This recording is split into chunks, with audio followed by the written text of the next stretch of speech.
themselves out of the egg, making a peeping noise, egg rocking, cracking, and breaking open with our new chick inside. Hatching chickens is easy as long as you follow these simple steps. First, you're gonna need something to hatch our chicks out with.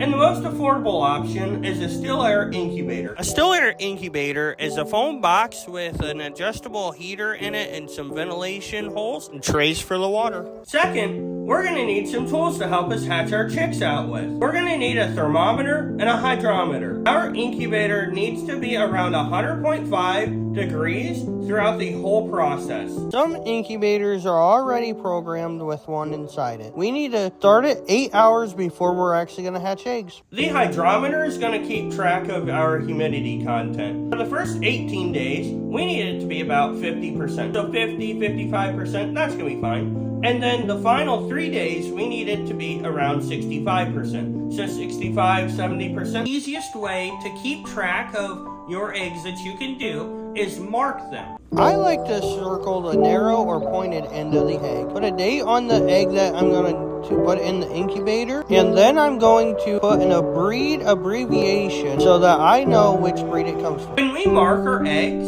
it's very important that we're using a non-toxic ink because our eggshells are very porous. By marking our eggs, we can easily rotate them. They need to be rotated several times a day or have an egg turner. You can set your eggs on their side, or if you have an egg turner, you can set them on the pointed end down. As the eggs are in the incubator, the embryo is going to be growing inside them. At day 7, we're going to be able to candle our eggs. Candling our eggs is the process in which we will take a light, usually a flashlight, and hold it against the bottom of the egg. This will allow us to see the inside of the egg and track the embryo growth. On day 7, we can see a dark spot with veins. At day 7, if you do not see the spot with the vein coming off of it, or if you see a round circle like this picture shows, unfortunately, those are probably non-viable eggs. The circle in the egg, that means that that embryo has quit growing. At day 14, when you put the egg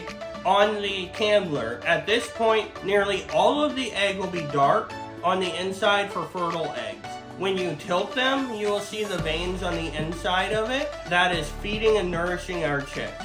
When you put a non-fertile egg on the candler, it'll be clear on the inside, and when you tilt that, it'll roll like there's a liquid or a gas in there. And at this point, we definitely need to be taking all of our non-fertile eggs and discarding those so they do not explode in our incubator. At day 18, our eggs are going to go into a lockdown.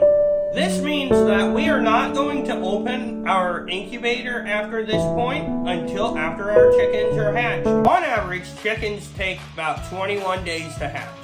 Listen closely, in about 24 hours, you will hear this sound. The chicks are going to peek. They're going to take their egg tooth and literally eat themselves out of this egg. They're going to eat that membrane and then take a breath. When they take that breath, they're going to let out a peeping sound. And at that point, they're going to start eating the shell and breaking the shell. It takes about 24 hours before the eggs are hatching. That you'll see and hear the peeping sound. As they break out of the shell, it's very important that we remember to let them naturally do it because we need to have them be strong, sustainable, and healthy chickens.